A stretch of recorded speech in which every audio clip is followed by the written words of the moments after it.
conferencias pues va a estar realizado por más de 20 compañeros del CIATEG en diferentes especialidades. Y como les decía, uno de los principales motivos es iniciar una actividad que promueva la sana alimentación. Y por otro lado, que nos lleve a reflexionar sobre la biodiversidad de nuestro país. En este módulo van a estar participando el doctor Luis Mojica, investigador de CIATEG, de Tecnología Alimentaria, de la sede Zapopan, la maestra en Ciencias Nancy Abril Estrada, doctorante actualmente del posgrado de CIATEG, las doctoras Nate Pacheco y Teresa Ayora, investigadoras de la Unidad Mérida de CIATEG, y la doctora Judith Urías, investigadora de Tecnología Alimentaria de la Unidad Zapopan. Antes de iniciar, va a iniciar el doctor Luis, pero antes de iniciar quiero llevarlos a hacer una pequeña reflexión sobre la incidencia de la obesidad que deriva en una serie de enfermedades crónico-degenerativas que nos han hecho muy vulnerables a muchas cosas, pero actualmente a ser propensos al contagio del virus. Por otro lado, contrariamente y paradójicamente, nuestro país es un país megadiverso. Se encuentra entre los 10 países de mayor biodiversidad. Es decir, tenemos una cantidad muy grande de materias primas que podemos aprovechar para una sana alimentación. Sin embargo, bueno, y eso propicia que en las diferentes regiones del país haya también una gran riqueza culinaria, porque estas materias disponibles en todo el país, pues contribuyen a que contemos con una cocina muy, muy diversa y muy rica. Contamos entonces con una capacidad instalada para producir alimentos, materias primas y materias primas con un valor biofuncional muy importante. No tendríamos que tener problemas de nutrición, ni problemas de pobreza tampoco. Sin embargo, pues diversos factores han hecho que todos los actores de la cadena de producción de alimentos sanos, pues estén de algún modo desvinculados. Este ciclo de conferencias pretende abordar una cadena de temas que van desde la identificación de moléculas bioactivas en materias primas nativas de nuestras regiones, la elaboración y formulación de productos a base de estas materias primas, los procesos industriales que podríamos aplicar para conservar alimentos biofuncionales, los modelos biológicos para validar las propiedades biofuncionales, las acciones de estudio de conducta del consumidor que podemos hacer, e incluso el módulo final estará dedicado a ver un panorama de empresas que se pueden construir para la producción de alimentos biofuncionales. De ahí se derivan los 7 módulos que tiene este ciclo de conferencias. Nuestra intención es hacer una gran red de investigadores, de estudiantes, de empresarios, a los que se abra un panorama útil, un panorama importante encadenar nuestros trabajos y orientarnos y reforzarnos hacia la mejora de la producción de alimentos sanos. Sin más, los dejo en compañía del doctor Luis Mojica, quien va a ser el que presente el primer tema. Les recordamos, cierren sus micrófonos, por favor. Gracias. Hola, ¿qué tal? Buen día, ¿sí me escuchan? Sí, Luis. ¿Pueden ver mi presentación, doctora? Sí, sí se ve, ya se cargó.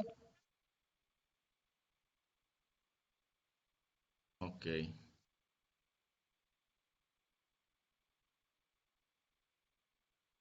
Bueno, pues buenos días a todos. Gracias a la doctora Socorro Villanueva por la invitación a comentarles un poquito de mi experiencia en el desarrollo de ingredientes funcionales y en esta serie de seminarios. ¿Sí pueden ver mi presentación?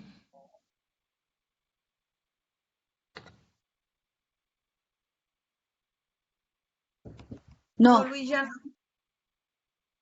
Ok, permítanme.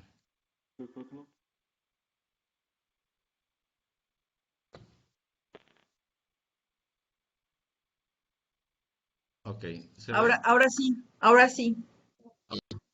Muchísimas gracias a todos. Bueno, como les mencionaba, la idea de esta serie de seminarios es que investigadores del CIATEC hablemos un poquito de nuestra experiencia en el desarrollo de ingredientes y alimentos funcionales y pues cómo buscamos promover el rescate de la biodiversidad de alimentos que hay en nuestro país. Yo voy a trabajar, o yo les voy a comentar un poquito sobre mi investigación acerca del frijol como como fuente de ingredientes funcionales. En ese sentido, pues sabemos que el frijol es parte de la dieta tradicional del mexicano, junto con una serie de alimentos que todos conocemos, sin embargo, que debido a una serie de cambios en las sociedades, pues han venido disminuyendo su consumo, pero pues estos alimentos son ricos en componentes bioactivos o en nutrientes que pues son importantes para la dieta y han sido reemplazados tristemente por alimentos ultraprocesados que no son precisamente los más nutritivos o los más adecuados desde el punto de vista nutricional. Obviamente, aquí es un ejemplo de algunos alimentos que se encuentran presentes en la dieta tradicional, pero dependiendo de las regiones de nuestro país, como mencionaba la doctora Villanueva, pues es un país mega diverso y hay una serie de alimentos o de materias primas que se incorporan de manera tradicional a las dietas y que es parte del aprovechamiento de estos alimentos. Como todos sabemos, los alimentos o los ingredientes funcionales pues tienen además de ciertos nutrientes o macromoléculas, pues tienen una serie de componentes bioactivos o moléculas que pueden ser parte del metabolismo secundario de las plantas o pues pueden ser parte de los otros nutrientes o otros componentes que están en la planta y ya se ha probado o se ha realizado investigación para evaluar su potencial biológico o su potencial para prevenir el desarrollo de algunas enfermedades o padecimientos. Entonces, obviamente en los alimentos tenemos una mezcla de estos y los beneficios a la salud podrían deberse más bien a la mezcla, al efecto sinérgico de estas mezclas, que a un solo componente pues hay una gran cantidad de ellos y en diferentes concentraciones. Hablando un poquito de los alimentos funcionales, pues existen diferentes definiciones de este tipo de alimentos. A mí me gusta pensar en un alimento que es nutritivamente adecuado, pero además tiene un beneficio adicional a la salud. Obviamente no reemplaza terapias farmacológicas o en tratamiento de enfermedades. Podría ser coadyuvante en el tratamiento de estas. Pero sí tiene un efecto que yo creo que es el más interesante de los alimentos funcionales, que es el preventivo. Nos puede ayudar su consumo constante o el consumo tipo de alimentos más adecuados nutricionalmente y ricos en componentes bioactivos nos podrían ayudar a prevenir el desarrollo de enfermedades no transmisibles que, como mencionaba la doctora Villanueva, pues ahora estas comorbilidades pues son importantes como factores de riesgo de la letalidad del COVID-19. Cuando pensamos en el aprovechamiento de las materias primas tradicionales o alimentos tradicionales que se han dejado de consumir, hablando un poquito del frijol, el frijol hace 30 años se consumían alrededor de 20 kilos per cápita, ahora se consumen 9. Bueno, como de 18 a 9 más o menos la mitad, del 50% del consumo de frijol ha disminuido, a pesar de que es un alimento rico desde el punto de vista sensorial y parte de nuestra tradición culinaria, pero pues su consumo ha disminuido. Entonces pensamos en cómo podemos aprovechar esta materia prima para generar ingredientes funcionales que puedan ser reincorporados en matrices alimentarias a través de un procesamiento integral, es decir, aprovechar todas las fracciones del frijol, pero que requiere una gran investigación científica o un esfuerzo por los científicos para que estos ingredientes sean adecuados y puedan cumplir una función biológica y tecnológica en los alimentos que se formulan. Hablando de ingredientes funcionales, a mí me gusta pensar que estos deberían de tener dos características. Una parte es las propiedades tecnofuncionales o qué características o función va a tener desde el punto de vista tecnológico en alimento. Va a ayudar a emulsificar, va a ayudar a que retenga más aceite, va a hacer que el producto sea más suave. Esta parte es muy importante porque en una matriz alimentaria, los componentes que tiene el alimento, es decir, la harina o los almidones, las proteínas, los azúcares simples o algunos ingredientes extra que se le puedan añadir al agua, todos tienen una función tecnológica y van a contribuir al desarrollo del producto final o a las características sensoriales del producto final. Entonces, a la hora de nosotros añadir un ingrediente funcional en sustitución de un ingrediente tradicional, pues este va a tener ciertas interacciones que podrían tener un efecto en las características sensoriales que podrían ser no muy agradable para los consumidores. Entonces, entender toda esta serie de funciones o de acciones fisicoquímicas en una matriz alimentaria, pues es importante. Por otra parte, pues está la parte biofuncional, es decir, de qué manera estos componentes o moléculas bioactivas, que pues pueden ser de una gran diversidad de estructuras y formas químicas y tamaños, podrían tener un beneficio a la salud o podrían ayudarnos a prevenir el desarrollo de algún padecimiento o tratar o ayudar en el tratamiento de este. Obviamente, pues los alimentos funcionales no son mágicos, es más bien su consumo constante y adecuado, además de la combinación con ejercicio y una dieta pues balanceada es lo que sería recomendable para que tengan éxito este tipo de productos. Sin embargo, pues la parte de validación creo que es una parte importante en el sentido de si nosotros creemos que por su composición un alimento funcional podría tener un efecto antiobesidad, que ya mencionó la doctora Villanueva, que es un problema muy grave, pues validarlo desde el punto de vista de pruebas en estudios clínicos, estudios en modelos animales, que nos den la certeza etcétera, que este alimento pues sí tiene un beneficio a la salud. Como les mencionaba, toda formulación o reformulación de alimentos tradicionales para generar un alimento funcional o la formulación de uno desde cero, pues tiene que ver con una serie de características que van desde la producción o características de producción, calidad nutricional, estabilidad, seguridad alimentaria, pero creo que uno de los aspectos más importantes es la parte sensorial, que cumpla con las expectativas de los consumidores, es decir, que al añadir un ingrediente nuevo, pues al sustituir, por ejemplo, la harina de trigo, por poner un ejemplo, pues este ingrediente nuevo pues cumpla con las especificaciones, con las características que hace la harina de trigo, que pues es la formación del gluten, ¿no? Que es uno de los problemas más comunes en este tipo de desarrollo de alimentos funcionales, por poner un ejemplo. Eh, hay tendencias en el mercado de este tipo de alimentos. Ahora los consumidores están más preocupados por su salud y buscan alimentos saludables.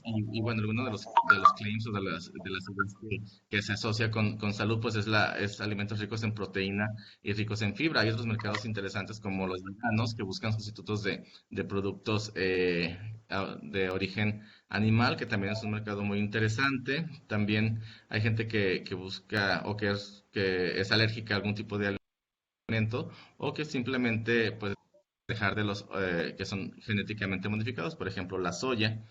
Eh, También está muy en boga el uso del clean label o etiquetado limpio, que pues también es una ventaja desde el punto de vista de marketing para este tipo de productos. Y bueno, pues hay que buscar o pensar en que los consumidores también buscan nuevas experiencias, nuevos sabores, nuevas texturas y que sean pues fuentes abundantes, variadas y económicas para satisfacer estas nuevas necesidades de los consumidores. Entrando un poquito ya en tema o hablando más específicamente del frijol, México es un buen productor de frijol, el quinto en producción mundial y pues es también uno de los principales consumidores a pesar de que hemos disminuido nuestro consumo a más de la mitad o o alrededor de la mitad en los últimos 30 años. Se produce principalmente el negro y el tinto. Se consumen más hacia el sur del país los negros y al norte pues pintos o bayos dependiendo de la región. Y el principal productor de frijol en México es Zacatecas y bueno, se sigue Durango y así sucesivamente. Eh, Sin embargo, existe una gran biodiversidad de especies del género Phaseolus o de variedades de frijoles o de frijol que se cultivan en regiones pequeñas o que son seleccionados por las personas para cultivarlos en traspatio y que esas variedades endémicas son parte de nuestra riqueza biocultural y que tienen características muy interesantes. Nosotros hemos trabajado en un proyecto en la región Pacífico Sur, Oaxaca, Chiapas y Guerrero, en el cual estamos estudiando las características de algunas de estas variedades autóctonas y pues sí vimos diferencias con respecto a variedades comerciales, es decir, el perfil fitoquímico es muy diferente, muy interesante y podrían ser potenciales materiales para el desarrollo de ingredientes funcionales. En ese sentido, pues yo hablo del frijol, pero estamos hablando de que cada región es muy diversa y tiene diferentes alimentos que podrían ser aprovechados para generar ingredientes o alimentos con estas características. Como ya mencionaba, el frijol es una fuente abundante de proteínas que puede llegar hasta 30% dependiendo de la variedad. Además tiene gran cantidad de fibra y otros componentes como son los compuestos bioactivos. Eh, es bajo en lípidos, lo cual es importante a la hora de formular alimentos que sean saludables. Obviamente los lípidos son importantes, pero tenemos que pensar en una dieta equilibrada. Proteínas importantes, de las cuales se pueden generar péptidos bioactivos, que son moléculas o fracciones de la proteína que pueden tener importantes efectos biológicos de carbohidratos como el almidón resistente, que son de lenta digestión, que también tienen beneficios a la salud, los oligosacáridos, que a la hora de fermentarse pueden producir ácidos grasos de cadena corta, y bueno, además de una serie de compuestos fenólicos y antocianinas, en el caso de frijol negro, que pues son antioxidantes, se conocen por su potencial antioxidante principalmente, además de otros componentes como fitosteroles y saponinas, etcétera. Pensando en el aprovechamiento integral del frijol, nosotros en el CIATEC desarrollamos un proyecto de aprovechamiento financiado en un fondo del CONACYT, de programas nacionales, que era promover el consumo de frijol a través de su aprovechamiento integral. Entonces, para esto pensamos que se podría separar en dos fracciones, una que es la cascarilla, que representa más o menos el 10% del frijol, y los cotiledones. En la cascarilla se encuentran principalmente polifenoles y fibra. Y en los cotiledones tenemos la proteína y los almidones. Pensando en el aprovechamiento, nosotros desarrollamos una metodología para extraer los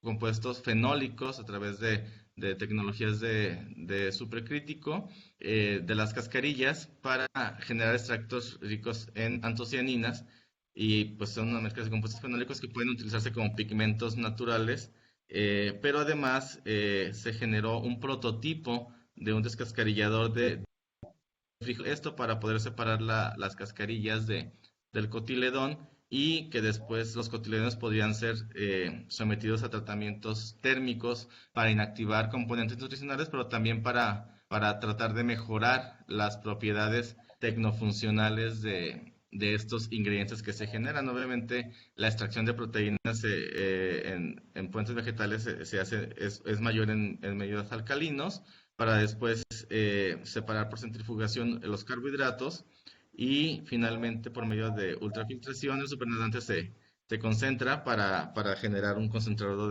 de proteína de frijol que tiene pues diferentes aplicaciones en la industria de los alimentos. En ese sentido, pues a la hora de pensar en el frijol como materia prima con potencial agroindustrial, pues lo separamos en tres principales componentes: la cascarilla, que tiene compuestos fenólicos, los carbohidratos que están en el cotiledón y las proteínas que se encuentran también en el cotiledón. En este caso, pues se genera la ficha técnica de los carbohidratos, que al ser un proceso de cocción previa para desnaturalizar las proteínas y eliminar antinutricionales, pues tenemos un ingrediente que es rico en fibra, con un buen aporte de almidón resistente, además de que tiene un contenido importante de proteínas. De acuerdo a la caracterización tecnofuncional, pues vemos que se puede utilizar en pudines, salsas, cremas o productos lácteos. Obviamente es libre de gluten y pues puede utilizarse en una gran variedad de alimentos, principalmente como espesante, depende del tipo de producto. Por otra parte tenemos a los concentrados de proteína, bueno, las proteínas es un mercado también muy interesante y con un gran crecimiento que pueden utilizarse desde suplementos hasta la reformulación de alimentos emulsificantes, espumantes, dependiendo de las aplicaciones, como sustitutos de otros ingredientes, principalmente la soya, que por ahí ya hay como un desinterés en el consumo de este tipo de ingredientes.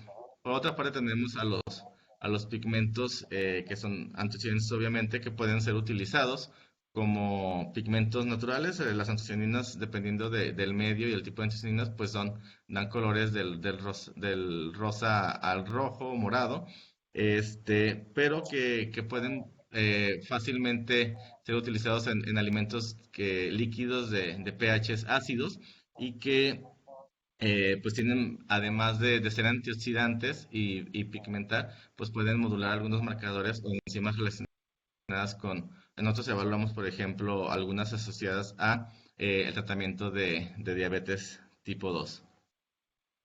Ya resumiendo un poquito lo que mencionaba de las aplicaciones, pues pueden ser muy variadas, desde agentes emulsificantes, picantes o suplementos alimenticios en el caso de las proteínas, a espesantes en diferentes formulaciones como pudines, salsas o cremas, incluso productos lácteos, en el caso de los hidratos de carbono, y además pues colorantes o suplementos alimenticios en el caso de los extractos ricos en antocianinas y compuestos fenólicos.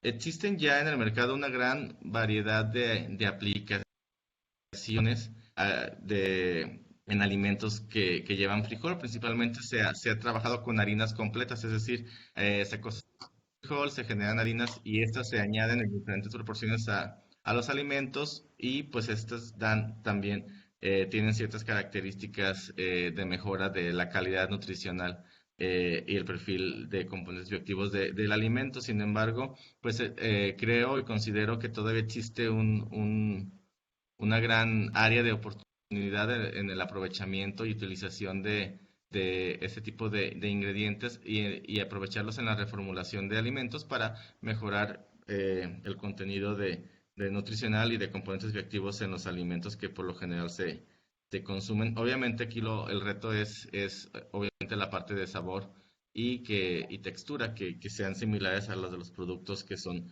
los contratipos contra los que se va a trabajar. Como perspectivas de lo que realizamos en CIATEC, creo que todavía tenemos muchísimo que hacer.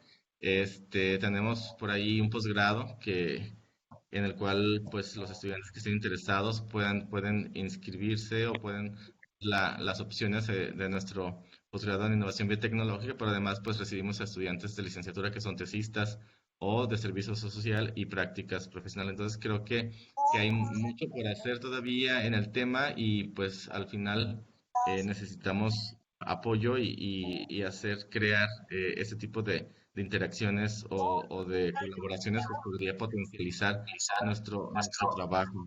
Eh, Creo que todavía hace falta mucho para desarrollar y mucha investigación para aprovechar y desarrollar la biodiversidad de México y generar ingredientes y alimentos funcionales con estas materias primas que por las características geográficas pues a veces son estacionales y mucho de ellas se desperdicia. Entonces su aprovechamiento o su industrialización podría generar, además de disminuir los desperdicios, pues también alimentos de valor agregado. Es muy importante conocer la interacción de esos ingredientes nuevos con la matriz alimentaria durante su incorporación, porque muchas veces, si no se conoce bien las características de un producto, cómo interactúa o cómo funciona desde el punto de vista físico-químico cuando se formula y cuando se procesa un alimento, pues vamos a tener características no muy agradables, ¿no? Entonces es una de las cosas más importantes que los alimentos sean sensoriales y pues todo lo que tiene que ver con textura, color, apariencia, adecuados para los consumidores. Es importante también que validemos la parte biológica, que sean biodisponibles, cuánto del alimento necesitamos consumir para que tenga el efecto biológico, porque también, pues si consumes demasiado puedes tener un efecto negativo. Entonces, todo esto es importante que vayamos más allá o que demos el paso hacia la validación del efecto, que sepamos cómo funciona y cuánto necesitamos para que funcione. Creo que tenemos que pensar en aplicaciones novedosas. Existe, yo creo que una gran área de oportunidad y pues tenemos que pensar también en el mercado, ¿no? O sea, qué es lo que está consumiendo o qué es lo que están buscando los consumidores para aprovechar esto para desarrollar los alimentos que vayan a cubrir estas necesidades.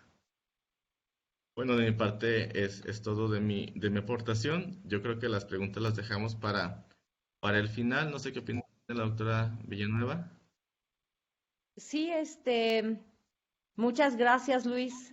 Dejamos para el final las preguntas. Vamos a dar paso a la presentación de la maestra Nancy. Desafortunadamente, por la fragilidad de nuestra plataforma, eh, este, la maestra Nancy se salió de la sesión y no se está conectando. Sin embargo, les vamos a presentar el trabajo del que ella les va a hablar. En un momento. ¿Están viendo la presentación? Sí. Sí. Sí, Sí. ok. Sí, Déjenme revisar si Nancy está.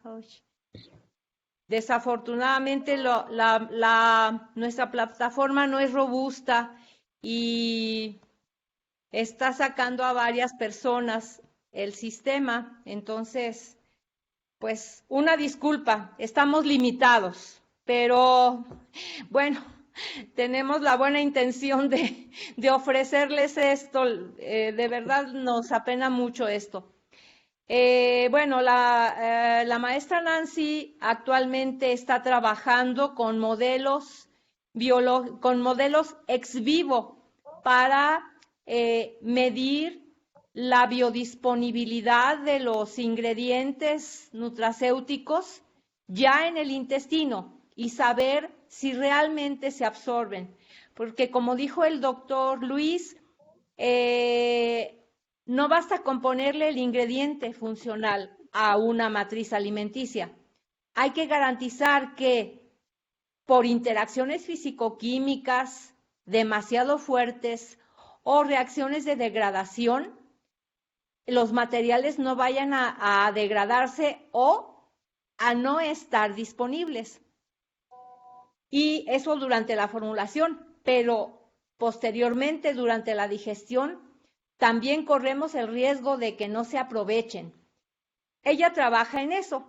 Sin embargo, durante su maestría, ella trabajó sobre las moléculas bioactivas de los cítricos y bueno, debemos recordar que el cultivo de cítricos es una actividad económica muy importante.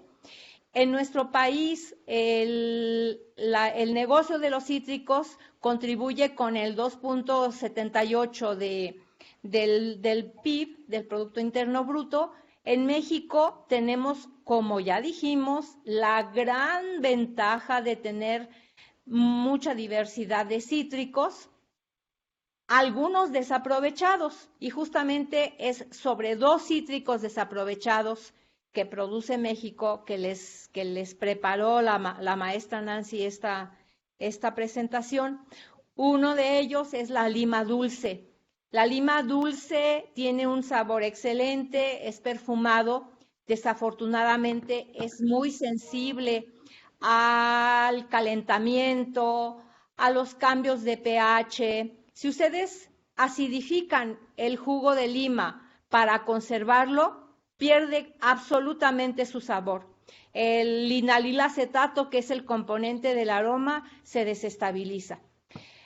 Y bueno, esto hace que la producción de la lima, el cultivo de la lima, no se haya sistematizado e incluso se esté perdiendo. A nivel nacional,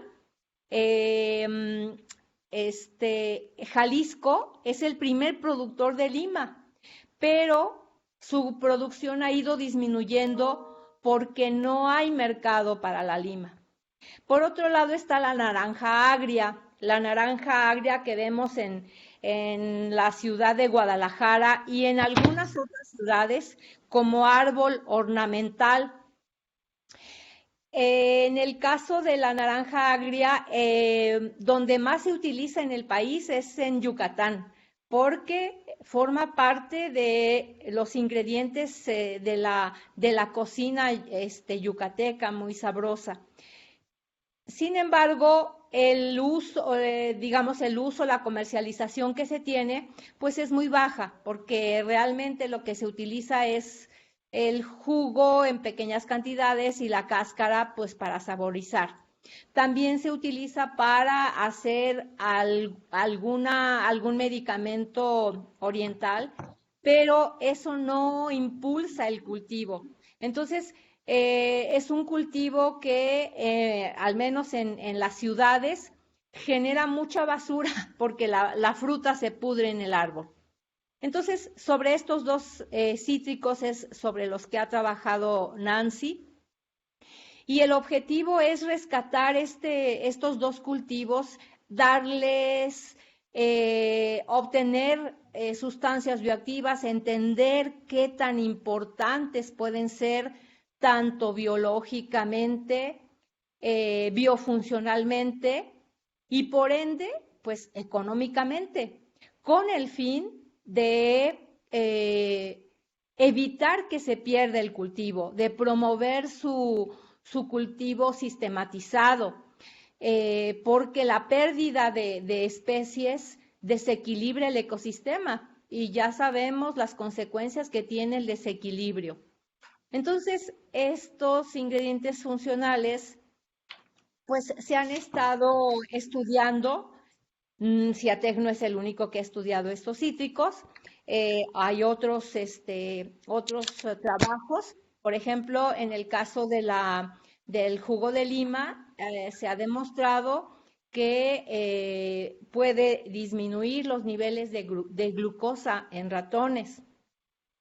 También extractos de cáscara de lima y de bagazo de lima han demostrado un efecto antitumoral. Lo mismo, un efecto antimicrobiano.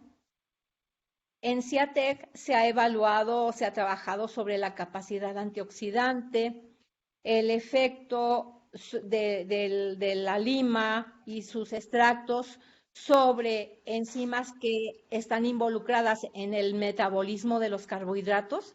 Por eso es que conducen, demostró un efecto sobre un efecto que disminuye los niveles de glucosa en ratones, dado que interviene en el metabolismo de carbohidratos. Los extractos pueden intervenir en el metabolismo de carbohidratos. También se ha demostrado que varios de los extractos, diferentes fracciones con diferentes solventes que se han obtenido de la lima, han demostrado un efecto hipocolesterolémico e hipoglucemiante en modelos animales. En el caso de la naranja agria, también existen trabajos que han demostrado que tiene una actividad antioxidante muy importante, que tiene un efecto hipocolesterolémico e hipoglucemiante, que también tiene un efecto antimicrobiano, un efecto anticancerígeno y un efecto que permite controlar o permite coadyuvar en los casos de disminución de peso, porque contiene un alcaloide. También se ha usado en los tratamientos para fibrosis hepática en ratones. En CIATEC también hemos trabajado sobre extractos de naranja agria que han demostrado su efecto hipocolesterolémico e hipoglucemiante.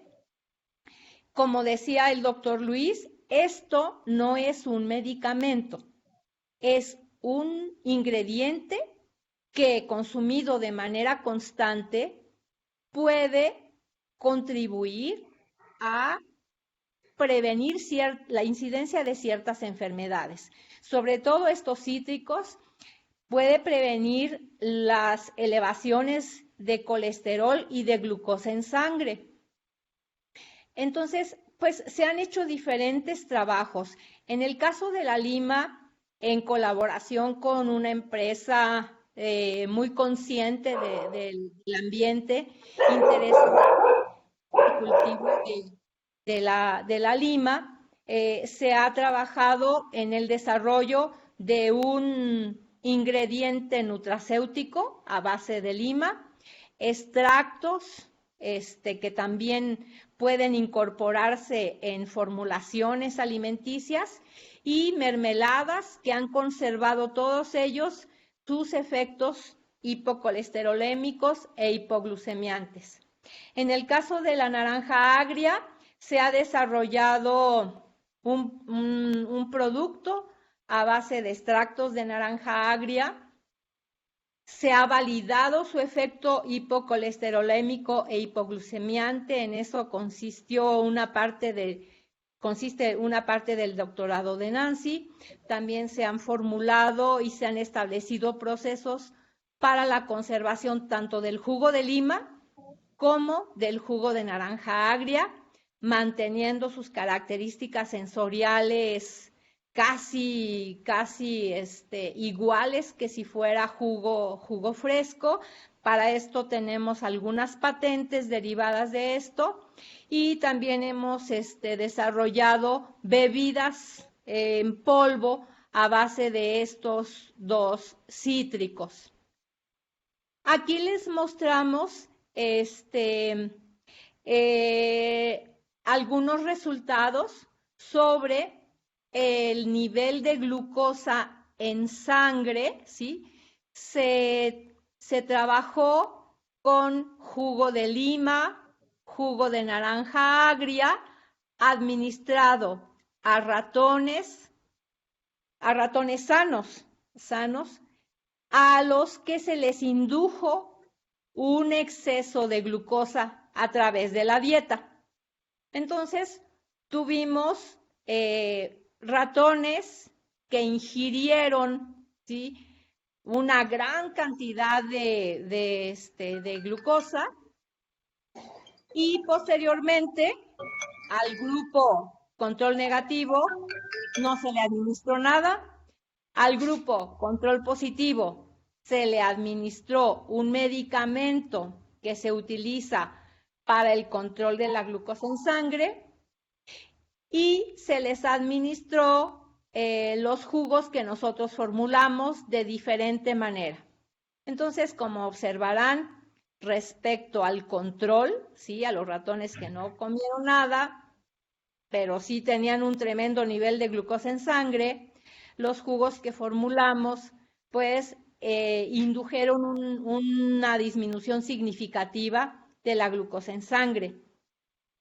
Lo mismo sucedió con los jugos de naranja agria. Fueron experimentos semejantes. Esto fue para validar el efecto de estos jugos que formulamos y de los cuales tenemos algunas patentes. Como les decíamos, todos estos productos que se desarrollan necesitan ser validados hasta lo mínimo, hasta lo más detallado posible, para que realmente podamos sugerirlos como alimentos biofuncionales. Eso es lo que está haciendo Nancy, está haciendo un modelo para darle seguimiento a cómo se va degradando y dónde se van absorbiendo los componentes de estos jugos y de estos productos a base de naranja agria y de lima. Un estudio interesante que se hizo fue estandarizar la materia prima. Aquí les vamos a presentar solamente los resultados de la naranja agria, porque para elaborar ya el jugo, para lanzarnos a producir un producto que se vaya a industrializar, que se vaya a comercializar, que se produzca de manera masiva, es importante saber en qué estado de madurez vamos a tener el producto, en qué momento la naranja agria tiene más compuestos bioactivos para tener un mejor rendimiento, y en qué momento tiene los flavonoides más potentes en cuanto a efecto hipoglucemiante e hipocolesterolémico. Pero también estudiamos si había algún efecto de la temporada de cosecha y del tipo de solvente que se estaba utilizando. Se hicieron muchísimos estudios, un gran diseño experimental con muchísimas muestras a lo largo de 2 años, y lo que se observó fue, aquí se los mostramos en esta gráfica del análisis de componentes principales, donde el componente que explica mayormente las diferencias entre los extractos obtenidos de naranja agria de invierno, otoño, verano y primavera, en 3 diferentes estados de madurez, ¿sí?, con 3 diferentes tipos de solvente, nos muestra que las naranjas agrias cosechadas en primavera y en estado verde son las que más componentes bioactivos efectivos sobre el control de glucosa y de colesterol en sangre tienen. Así que si ustedes quieren hacer un negocio con las naranjas agrias de las ciudades del país, pues corten las naranjas agrias en primavera y que sean verdes.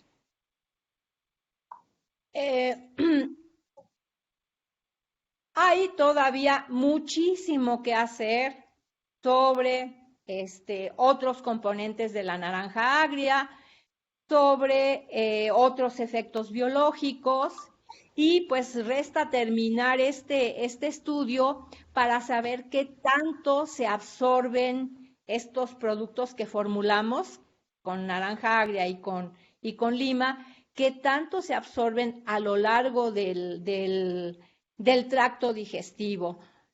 Si las formulaciones que hacemos para darle sabor, los edulcorantes que agregamos, los encapsulantes que agregamos para mantener la estabilidad de los aromas, influyen o no en la biodisponibilidad de estos compuestos.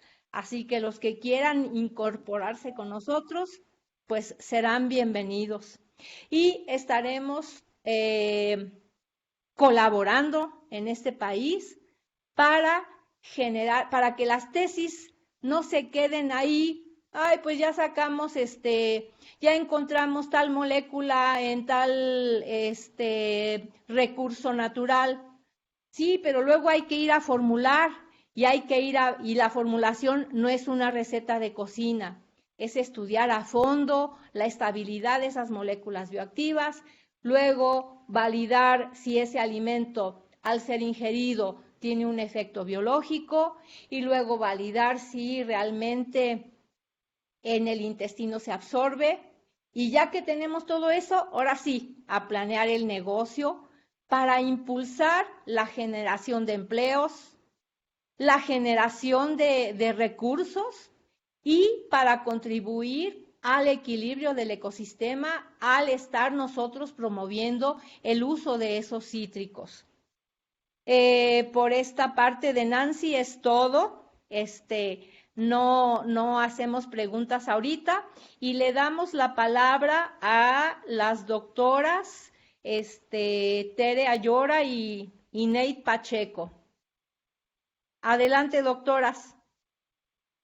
Buenos días a todos. Voy a compartir pantalla. Adelante.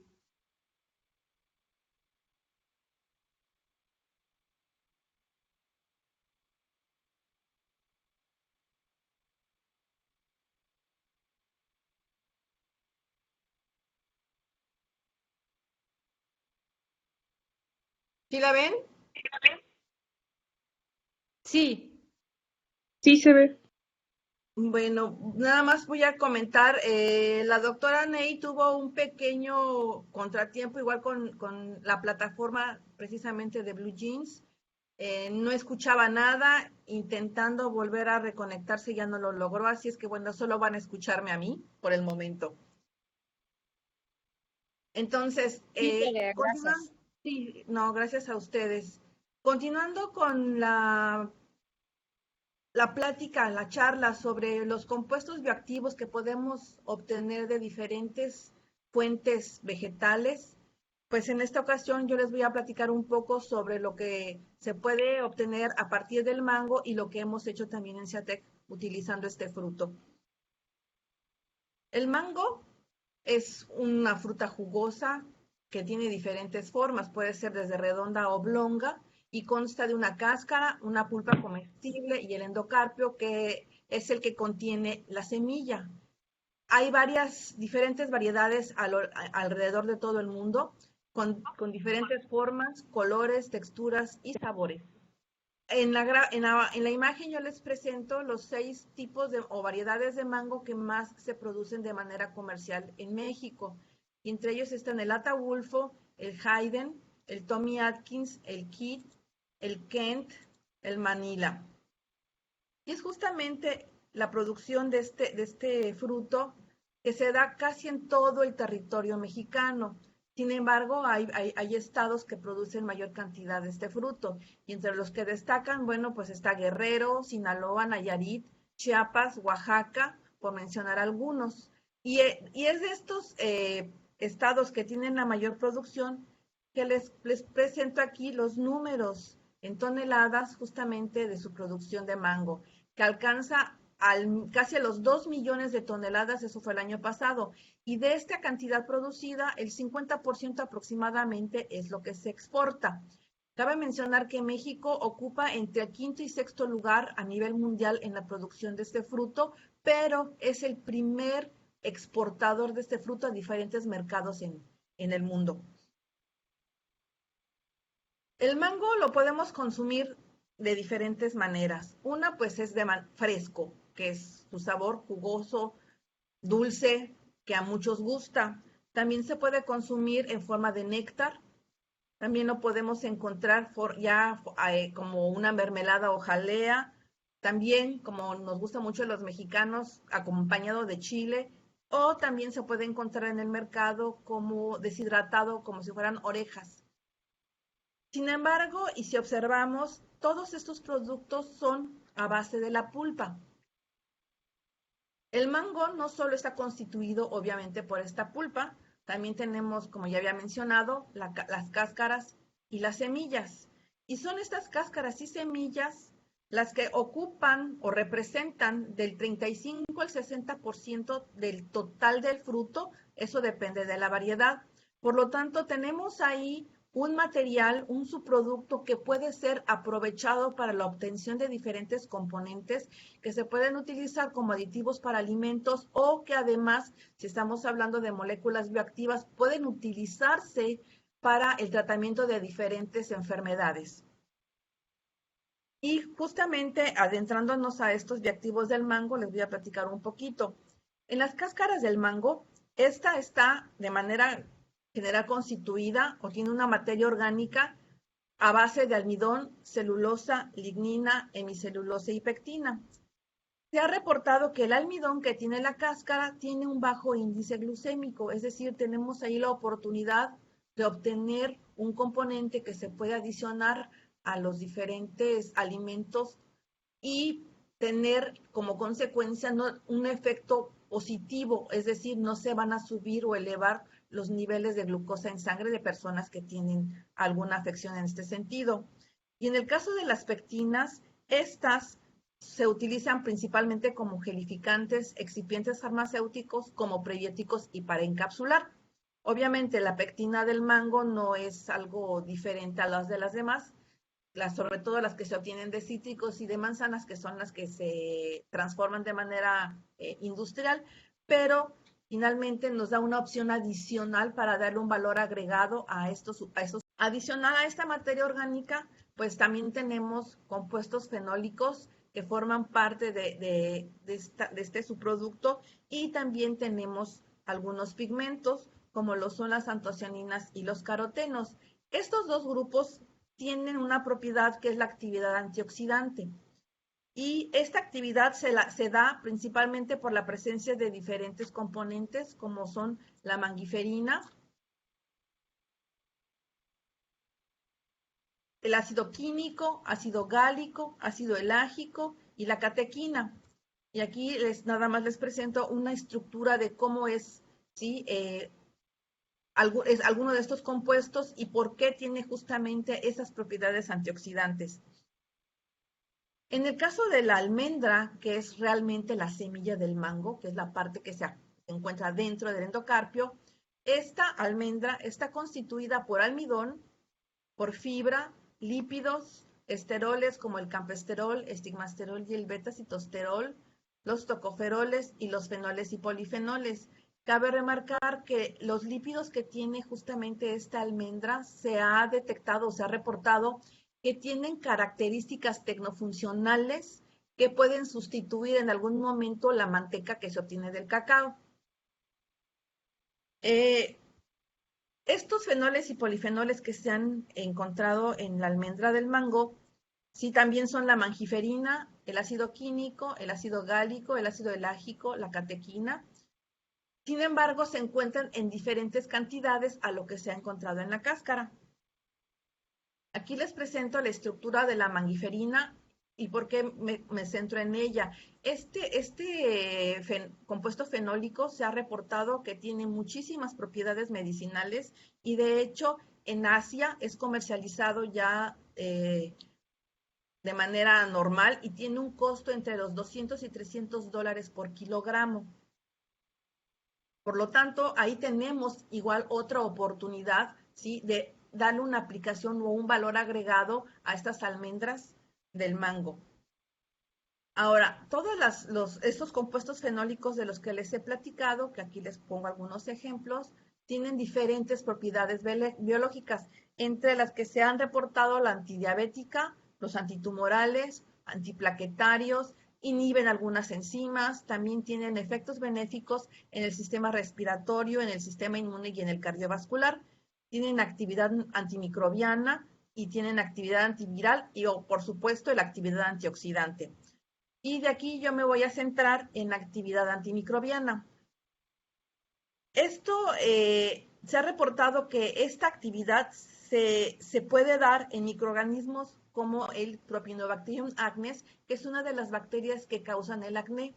Entonces, lo que estamos buscando en CIATEG es justamente obtener estos compuestos fenólicos que tienen esta actividad para formular un nutricosmético y que las personas que tienen esta afectación en la piel tengan al alcance de la mano un remedio natural para que de alguna manera también puedan mejorar esa afección que tienen.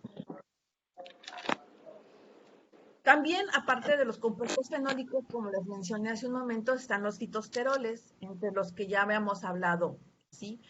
En este reporte del que les voy a platicar, se ha encontrado 24-metilcolesterol, fucosterol, el betacitosterol, estigmasterol, campesterol y 24-metilcicloartenol. Estas son algunas de las fórmulas de estos fitosteroles. Y lo que ellos encontraron fue que en frutos maduros de mango, entre lo que vendría siendo el extracto lipídico, lo que más abundaban eran justamente estos fitosteroles. Es decir, son una excelente fuente para obtener estos compuestos para poderlos utilizar en diferentes afecciones. Entre ellas, por ejemplo, les voy a platicar más adelante a cuáles se pueden aplicar. En CIATEG, la doctora Villanueva, ella ha estado trabajando con mangos de Guerrero en la obtención de estos fitosteroles y ella encontró que en la pulpa, ¿sí?, se encuentran tanto en mangos verdes como en mangos maduros y que en realidad la cantidad no hay una gran diferencia si estamos hablando de la pulpa, mientras que en las cáscaras sí hay una diferencia entre verdes y maduros y sobre todo si estamos hablando de variedades, en donde podemos observar que la variedad criolla es la que tiene mayor cantidad, ¿sí?, de fitosteroles en la cáscara, sobre todo del betacitosterol. Y en el caso de las semillas, ella encontró también que se tiene más sobre todo el betacitosterol en la semilla del mango verde, al igual que también se encuentran en bola y en criollo en el maduro. Como les platicaba, estos tienen un efecto en la salud. Tenemos un efecto hipocolesterolémico, y esto, como ya habíamos visto, es un control del nivel de colesterol en sangre, es decir, estos fitosteroles compiten con el colesterol que se ingiere con otros alimentos o que el mismo organismo produce para formar justamente los kilomicrones o micelas que luego son absorbidos, y lo que no se absorbe pues es excretado.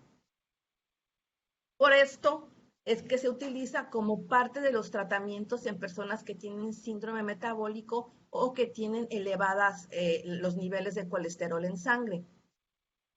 Otro de los efectos en la salud que tienen estos fitosteroles es anticancerígena. Está reportado, ¿sí?, que pueden aumentar la actividad de ciertas enzimas que promueven la apoptosis o muerte celular en células cancerígenas. También puede disminuir la presencia de ciertas proteínas que finalmente inciden o promueven esta apoptosis en las células cancerígenas.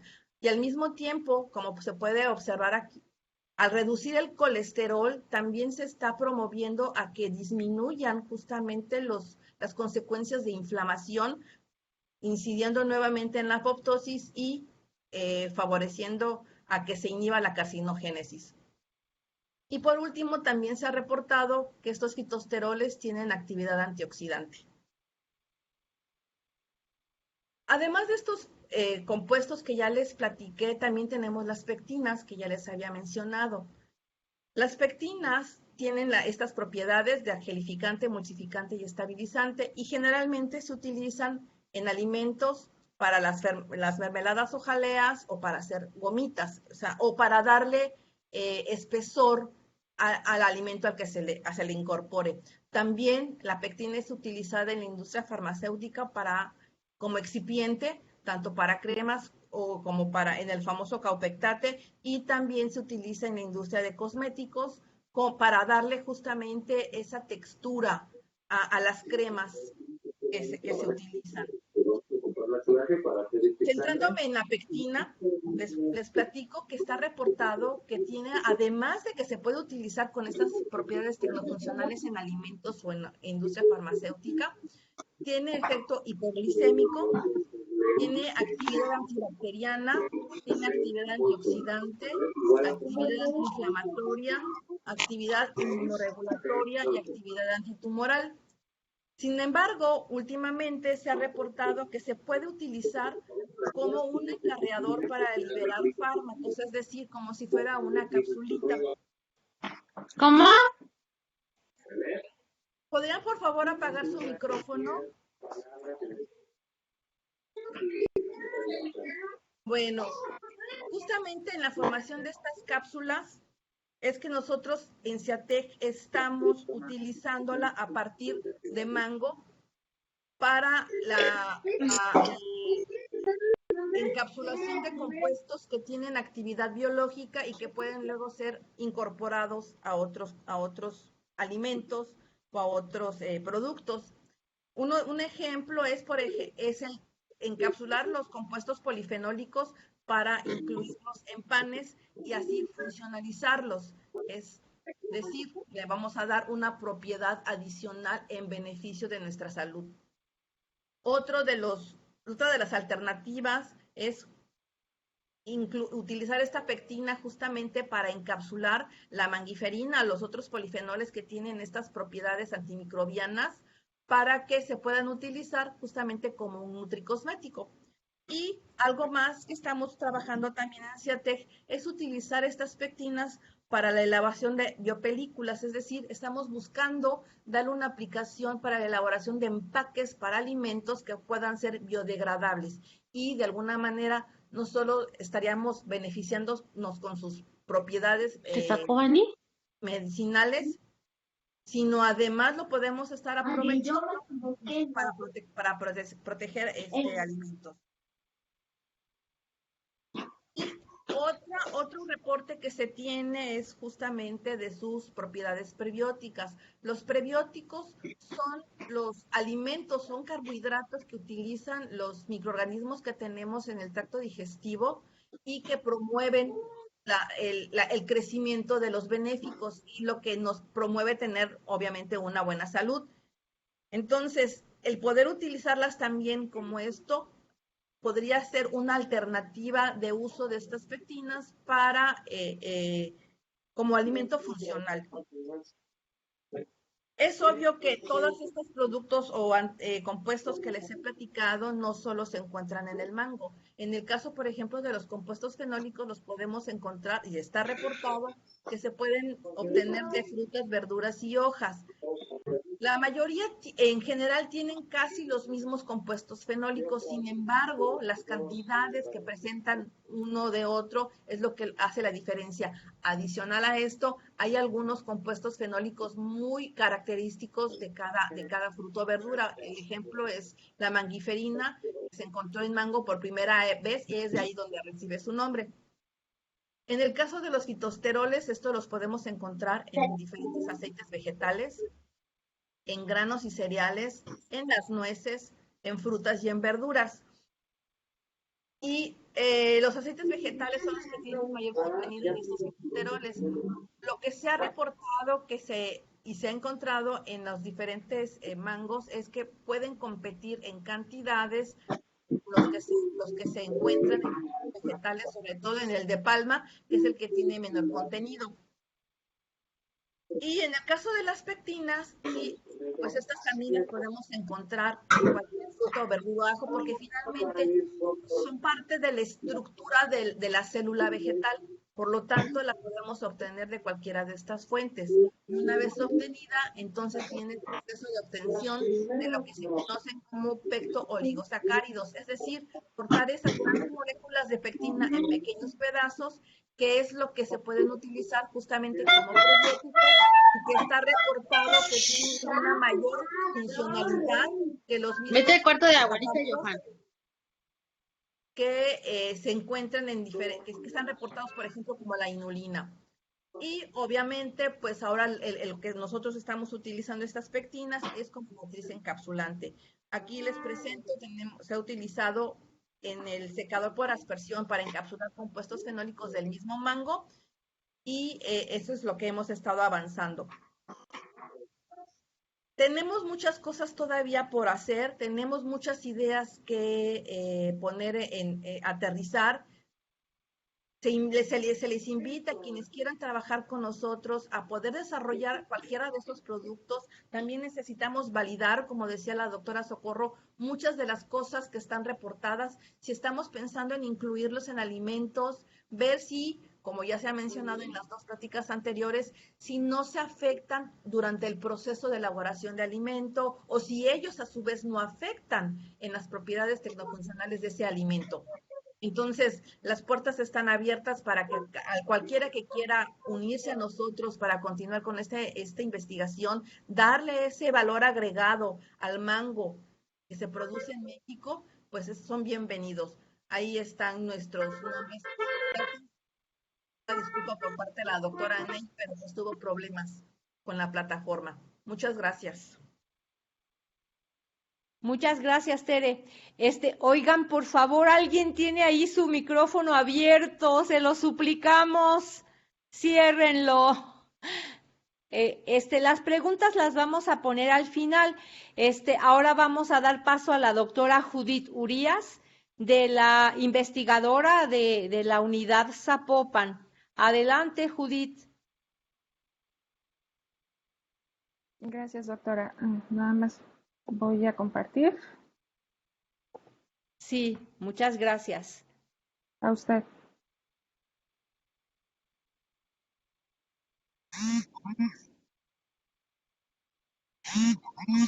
¿Sí se aprecia? Sí, muy bien se ve. Sí, doctora. Ok, muchas gracias. Bueno, pues buenas tardes. Continuando con la serie de presentaciones, bueno, pues ahora toca el turno de hablar un poquito de la chía y particular énfasis en lo que son las proteínas y los péptidos que se obtienen a partir de esta semilla. Una servidora, Judith Urías, me encuentro trabajando en la unidad de tecnología alimentaria de Ciatex Zapopan. Y bueno, pues hoy en día existe un interés cada vez mayor por buscar fuentes naturales de nutrimentos. En este contexto podemos encontrar a la semilla de salvia hispánica, o mejor conocida como chía. La chía fue uno de los principales cultivos de las sociedades precolombinas, superado solo por el amaranto, el maíz y el frijol. Hay reportes de que los aztecas y los mayas lo utilizaron y dentro de sus usos se mencionan el culinario, medicinal y religioso. En el Códex Florentino se puede apreciar una ilustración de la planta de la semilla de chía. De la chía, perdón. Y bueno, el cultivo de la chía desapareció prácticamente durante la colonia, la llegada de los españoles. Tal vez una de las posibles causas fue el uso que se le daba, como se mencionaba, el religioso, es decir, se ofrecía a los dioses. Entonces, a la llegada de los españoles prácticamente desapareció, sobrevivió solo en algunas pequeñas áreas montañosas aisladas de México, Guatemala y El Salvador. Hoy en día en México el principal productor se encuentra en Acatic, en Jalisco, y desde donde se exportan cantidades cada vez mayores a Canadá, Estados Unidos, Europa y Japón. Es de particular interés esta semilla debido al contenido de ácidos grasos que posee y es una alternativa al uso de ácidos grasos a partir de origen marino, debido a que este puede llegar a presentar metales pesados, de ahí el atractivo del aceite de la semilla de chía. Como mencionaba, Jalisco es el principal productor en el país, perdón, y hubo un boom de este cultivo. En el año 2013-2014 se llegaron a producir alrededor de las 9.500 toneladas. Sin embargo, pues la oferta incrementó mientras que la demanda bajó. Y hoy en día tenemos una producción que se asemeja a lo que teníamos en el año 2010-2011. Esto también se debe a que, bueno, especialmente México, Australia y Argentina, hoy en día se suman otros países como China, India, Perú, Filipinas, Paraguay y Brasil. Y la lista sigue creciendo debido a lo atractivo que resulta esta semilla. Y bueno, el rescate de cultivos nutritivos, como lo es la chía o puede ser incluso el amaranto, puede representar una alternativa para contribuir a mejorar la nutrición de las personas y por consecuencia disminuir problemas de malnutrición y o enfermedades crónico-degenerativas que bueno, en México está muy fuerte. La población de México enfrenta serios problemas de salud, entre los que podemos mencionar obesidad, hipertensión y diabetes. Y bueno, ¿qué es lo que hace tan atractiva esta semilla? Bueno, pues en su composición podemos encontrar ácidos grasos que va del 32 al 34%, de los cuales los mayoritarios corresponden al tipo omega 3. También podemos encontrar un alto contenido de proteína que va de 20 a 25%. Esto es mayor a lo que podemos encontrar en cereales tradicionales como avena, maíz, arroz. Otro de las importancias de esta semilla es que se considera libre de gluten y hoy en día pues la tendencia está hacia el consumo de este tipo de productos. También es rico en minerales como calcio, potasio, magnesio, fuente de antioxidantes, de vitaminas como la niacina, tiamina, riboflavina y vitamina A. Y bueno, el mucílago y la fibra característicos de esta semilla que se ha reportado que puede ayudar a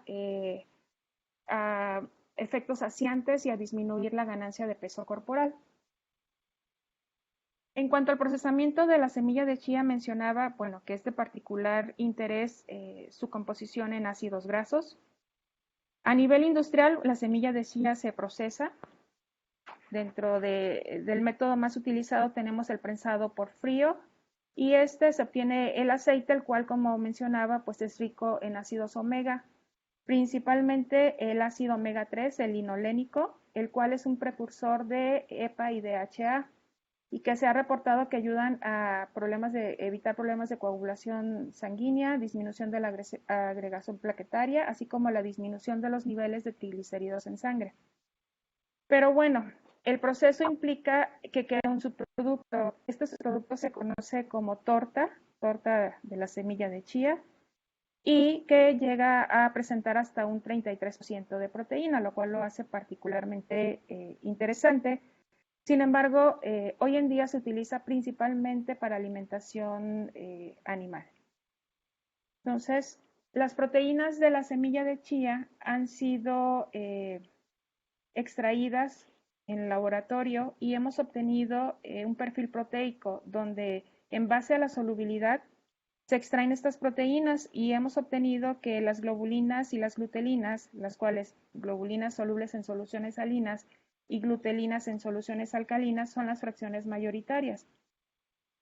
Estas fracciones son importantes a nivel industrial, se utilizan a nivel industrial debido a las propiedades tecnofuncionales que pueden llegar a presentar.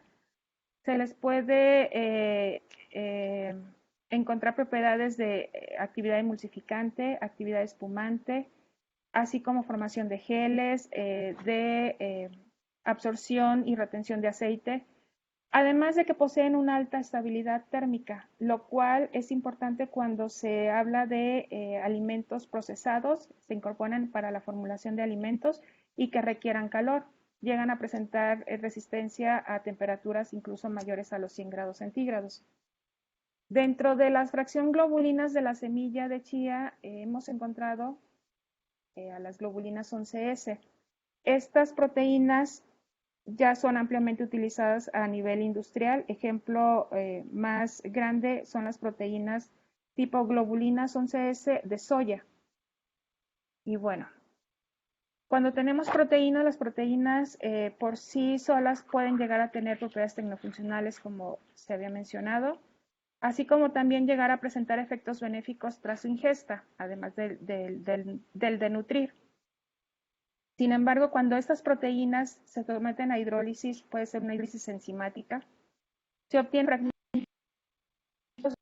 de menor tamaño como son los péptidos. Estos péptidos han mostrado actividad antimicrobiana, antioxidante, antiobesidad, antidiabetes, antihipertensivos, inmunomoduladores, perdón, entre otros. De ahí el interés de este tipo de moléculas. Y bueno, en el laboratorio hemos trabajado a partir de la semilla de chía, hemos trabajado con diferentes procesos para desengrasarlo. Uno de los más utilizados cuando se trabaja con proteínas a nivel laboratorio, pues es el desengrasado con solventes. Sin embargo, si hablamos del medio ambiente, si hablamos de la utilidad que puedan tener en la industria de los alimentos, bueno, pues no es un proceso limpio. Por lo que otro de los procesos, como el que se utiliza a nivel industrial, es el prensado y obtenemos la torta. También hemos trabajado a partir de la torta, incluso estamos trabajando hoy en día, a partir de lo cual hemos obtenido aislados proteicos con un contenido que va del 78% de proteína. Estos aislados han mostrado buenas propiedades tecnofuncionales, como se mencionó, capacidad de emulsión, capacidad de espumado. Esos aislados proteicos también han sido sometidos a hidrólisis enzimática para obtener lo que es el hidrolizado proteico, y este pudiera en un momento dado ser incorporado a la formulación de alimentos. Y bueno, así el hidrolizado proteico ha mostrado tener actividad inhibitoria de la enzima convertidora de angiotensina in vitro. Esta enzima es de particular importancia cuando hablamos de hipertensión, ya que estos estudios se han realizado in vitro, lo que nos refleja un posible potencial antihipertensivo tras su ingesta. Sin embargo, para lo cual se requiere todavía estudios en modelo animal y pues evaluarlo en humanos. ¿Qué es lo que estamos trabajando ahorita? Vamos a empezar a abordar la experimentación con modelo animal. Y bueno, la determinación de la actividad inhibitoria de ese hidrolizado pues, se hizo utilizando diferentes enzimas. Aquí les menciono enzimas solamente etiquetadas como A, B, C, debido a que estamos trabajando en una patente, entonces motivo por el cual están etiquetadas de tal manera. Esta actividad inhibitoria de la enzima convertidora de angiotensina o ECA se evaluó tanto en el aislado tal cual, intacto, lo que obtuvimos como aislado proteico con el 78% de proteína, y se pudo observar que hay un 49% de inhibición de la enzima por sí solo. Esto nos da cierta información de las civilizaciones antiguas lo utilizaban como medicamento y hay reportes donde lo llegaban a utilizar como antihipertensivo. Ahora bien, cuando hidrolizamos estas proteínas con la enzima B, logramos obtener un 91% de la inhibición. Entonces aumentamos esa actividad inhibitoria por los péptidos que se obtienen. Y bueno, esto resulta importante debido a que México, pues su población presenta problemas de hipertensión. En los hombres la prevalencia es del 24.9% y en mujeres del 26.1%. Y bueno, aquí les dejo un panorama de lo que es la aplicación de la semilla de chía en la industria, en el mercado de la industria de los alimentos. Podemos observar que se utiliza en la industria de la panificación, en bebidas, para enriquecer otros cereales, como también porciones individuales, incluso para incorporarse ya sea en la fruta o en yogur. Entonces podemos ver que el campo de aplicación de la semilla o de los productos que se obtengan a partir de la semilla, pues tienen un amplio mercado para seguir siendo aplicados.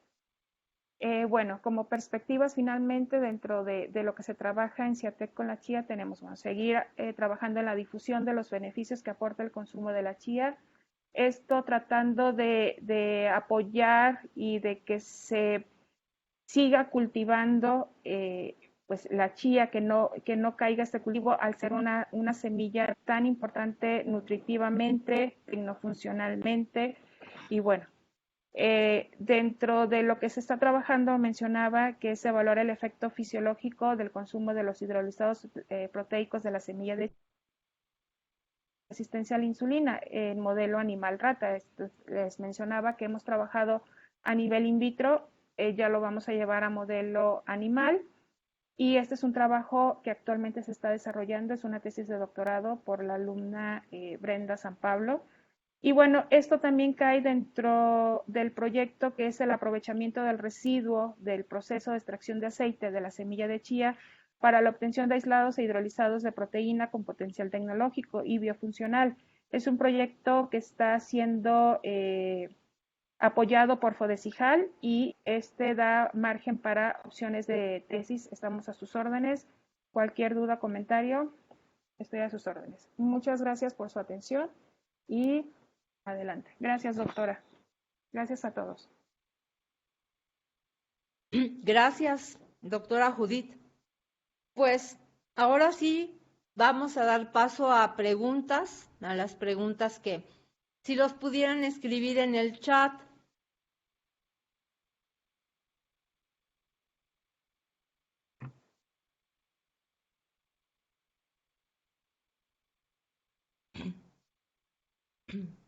A ver, dice José García, para los que no podemos tomar todavía un posgrado en CIATEG,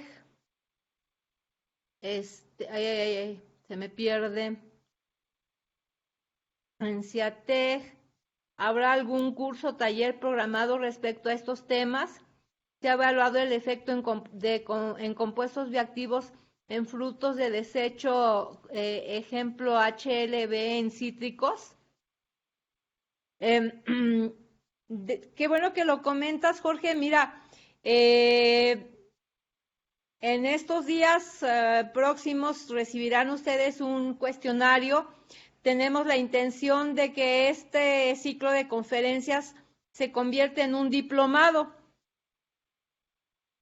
Justamente para los que pues todavía no puedan hacer un posgrado o estén interesados en algo más corto, estamos pensando, valorando esa posibilidad.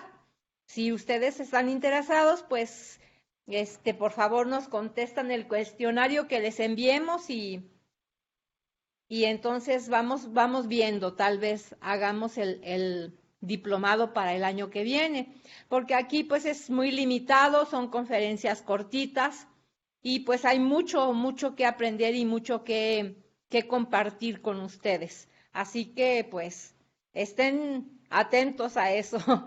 Se sabe, no hemos verificado en árboles enfermos, pero se sabe que todos los árboles enfermos, todas las plantas enfermas están sometidas a un estrés y en general producen mayor cantidad de sustancias benéficas, digamos, porque pues son las defensas que ellos tienen. Es algo de lo que tenemos que todavía evaluar. Es un estrés abiótico el que están, más bien biológico el que están enfrentando y efectivamente puede haber una elevación.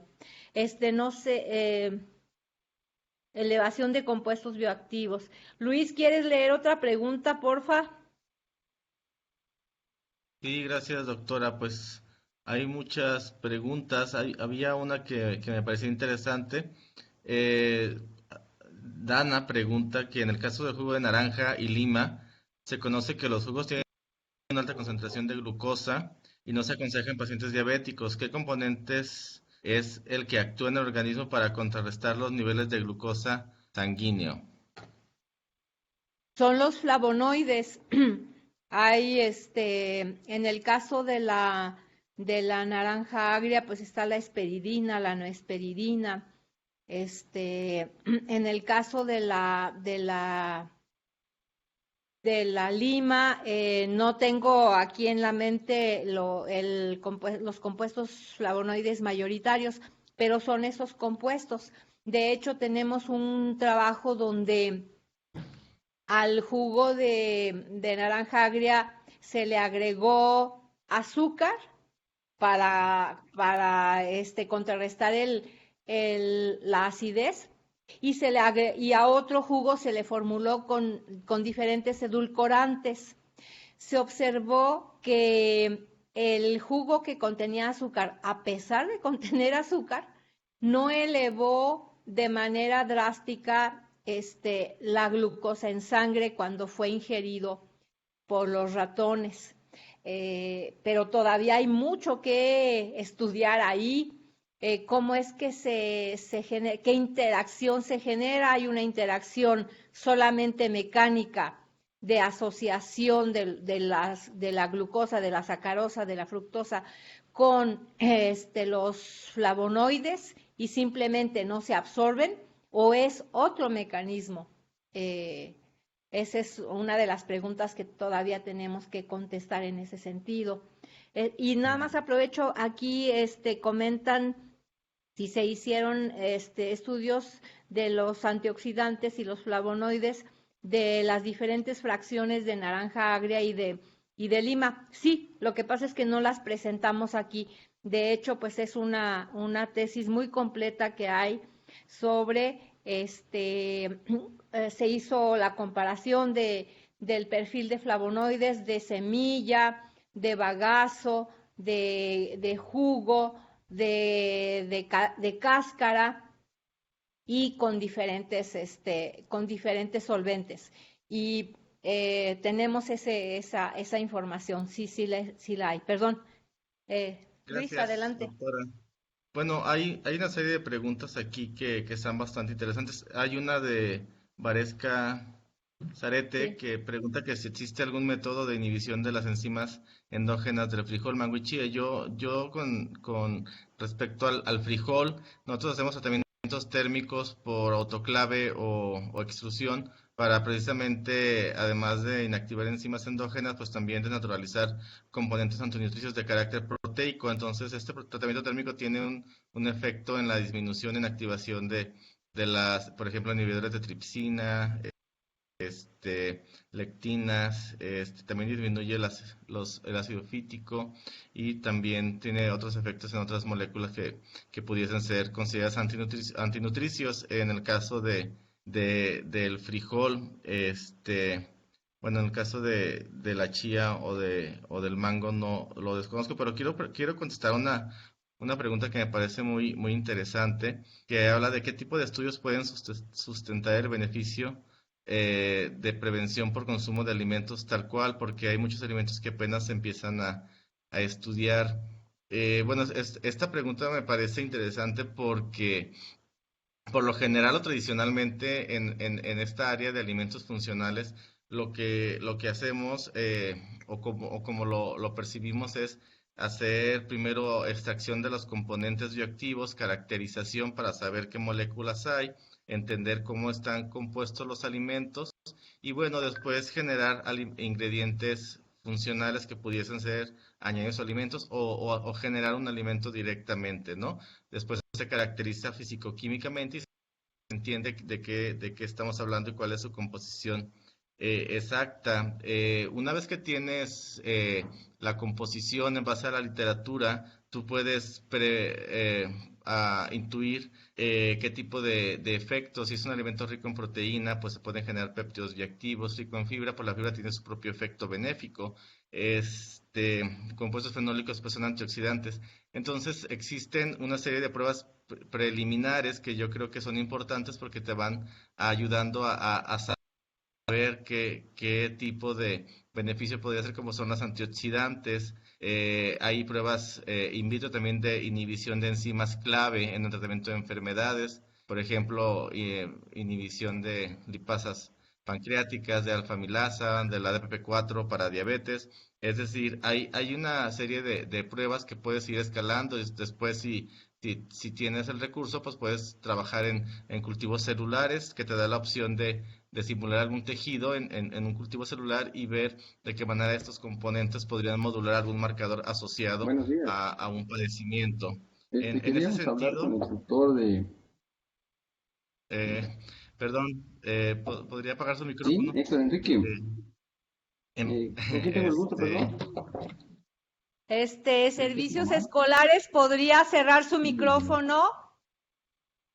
Permítame ¿Podría tantito. cerrar su micrófono, por favor? perdón, y bueno, de esta manera creo que viene la parte de los estudios en animales, pruebas biológicas con animales, con modelos. Existe una gran diversidad de modelos biológicos que simulan enfermedades de todo tipo y Salió muy características bajo. específicas. Lo que quiero recalcar es A que ver, no lo todas estas escucho bien, pruebas permítame tienen tantito. sus ventajas y desventajas, limitaciones, y pues en ese Este, sentido, en es ese un informe de la sentido, profesora Berenice.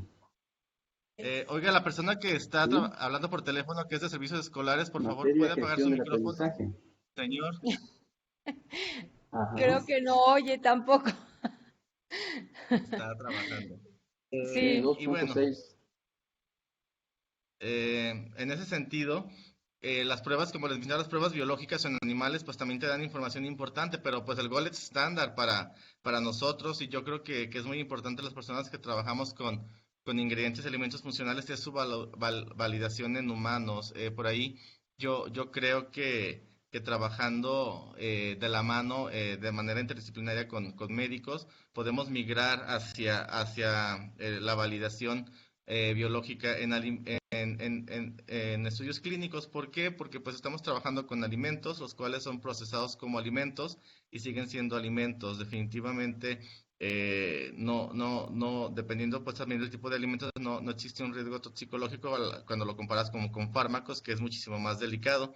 Este, pero bueno, por ahí yo he recibido algunas retroalimentaciones en cuanto a las propuestas de investigación y nos comentan pues que también es importante que podamos validar y podamos decir que el alimento posee o tiene ciertas características funcionales, pero pues ya pensado en este tipo de estudios clínicos en los cuales pues validas y demuestras que hay un efecto biológico, o viceversa, te vas a los modelos en células o en animales para buscar mecanismos de acción. Esto puede ser hacia un lado o hacia el otro, dependiendo, y pues también hay que tomar en cuenta los comités de ética, que son los quienes nos rigen en el sentido de qué estudios se pueden realizar y cuáles no. No quiere decir que todos sean viables, pero sí algunos de ellos, al ser alimentos y procesados como alimentos, podrían ser más fáciles de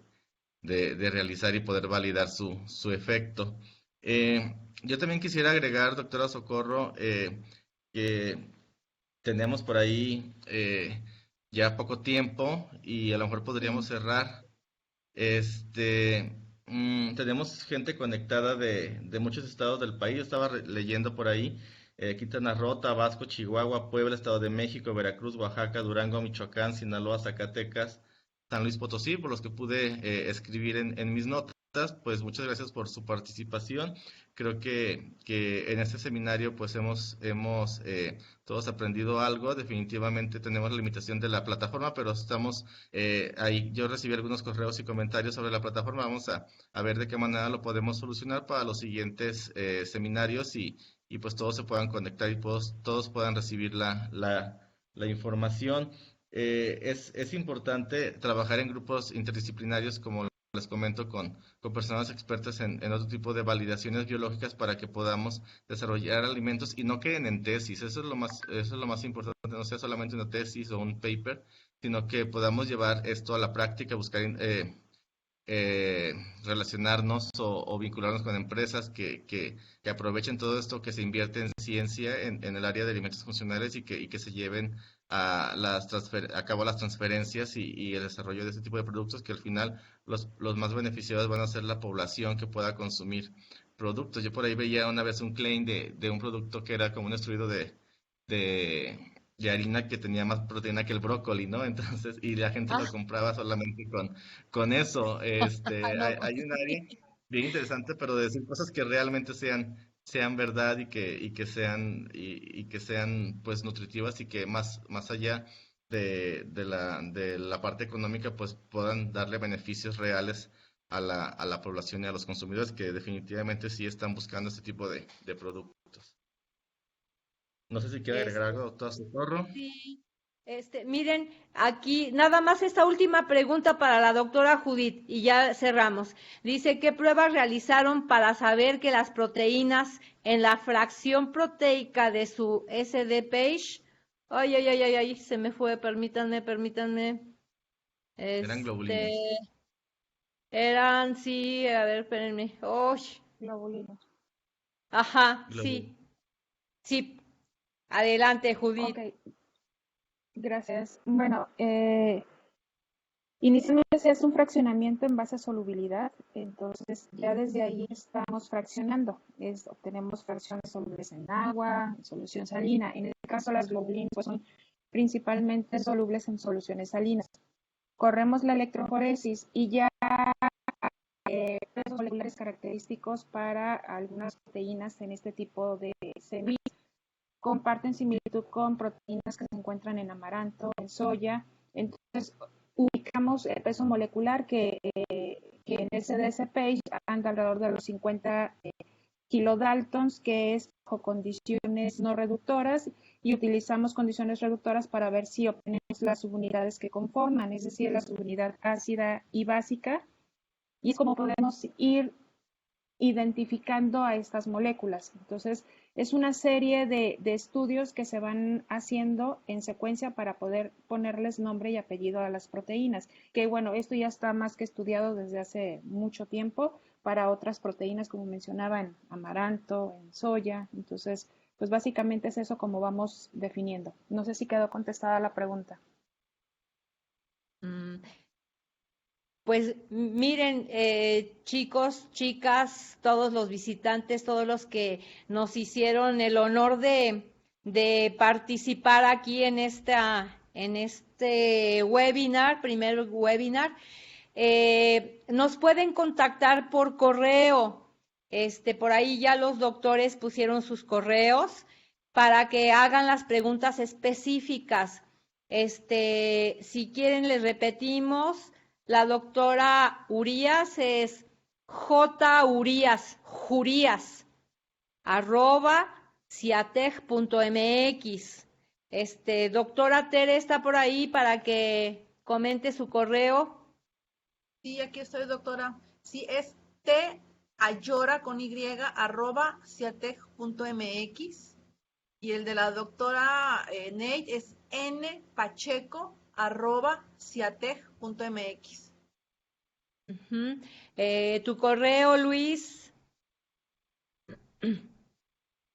No te oímos. Tienes cerrado tu micrófono. Sí, perdón. El mío es lmojica@ciatec.mx. Se va a compartir de cualquier manera la liga con este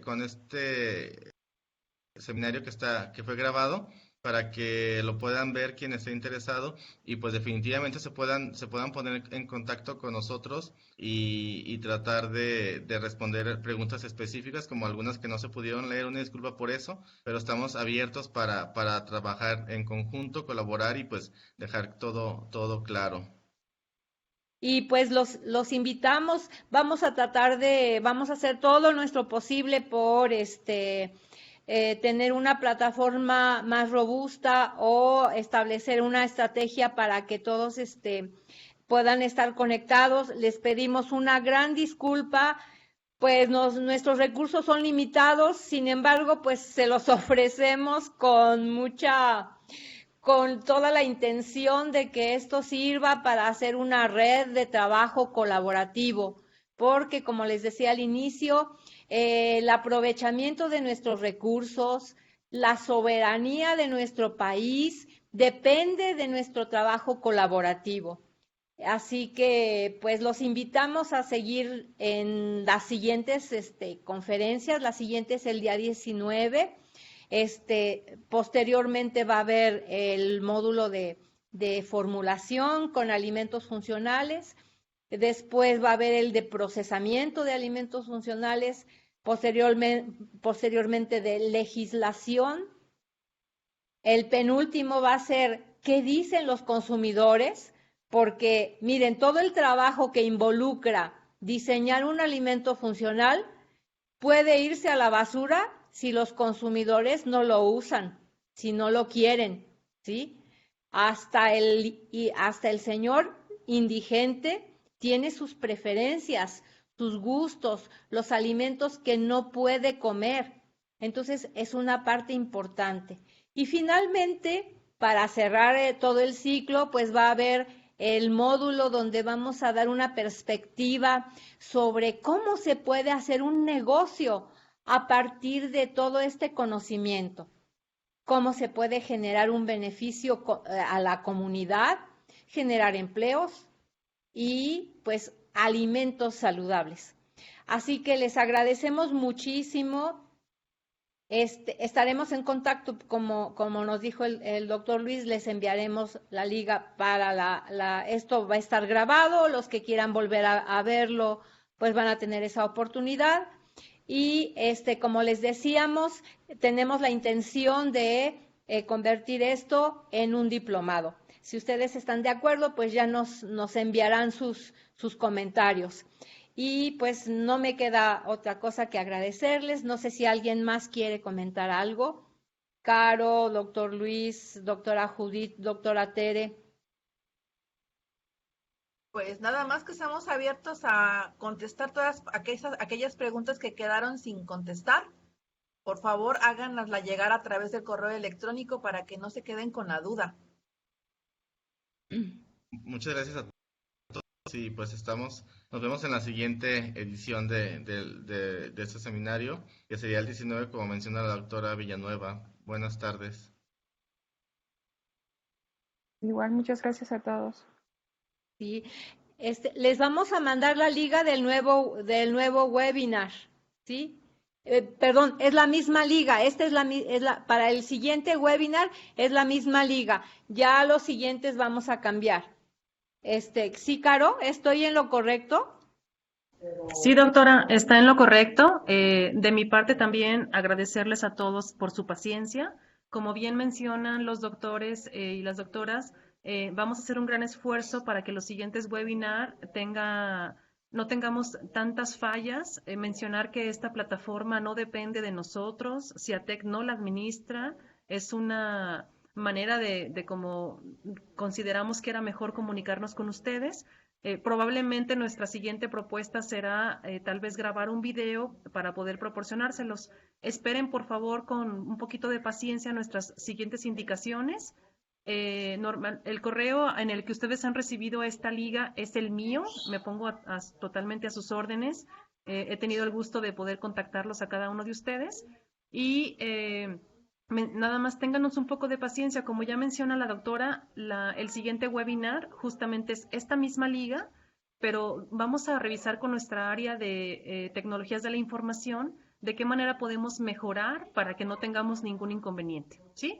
Entonces, ténganos un poquito de paciencia y muchísimo antes de la siguiente fecha, les mando un correo para informarles cuáles van a ser, si es que las mismas indicaciones o algunas diferentes para que podamos estar todos en este webinar sin ningún problema, ¿sí? De la misma manera, pues agradecerles a todos su paciencia y pues nos vemos muy pronto. Ya también reiterar, están nuestros correos electrónicos. Si alguien decide hacerlo nada más por mi vía, con muchísimo gusto yo puedo compartir sus correos a los doctores y a las doctoras. Muchísimas gracias y que tengan muy bonita tarde. Gracias a todos y buen provecho. Gracias, Bye. igualmente. Muchas gracias, igualmente. Muchas gracias. Gracias. Gracias. Doctora Socorro y doctor Luis Mojica, ojalá continúen escuchándome. ¿Nos podríamos quedar hasta el final? ¿Les parece bien? Gracias.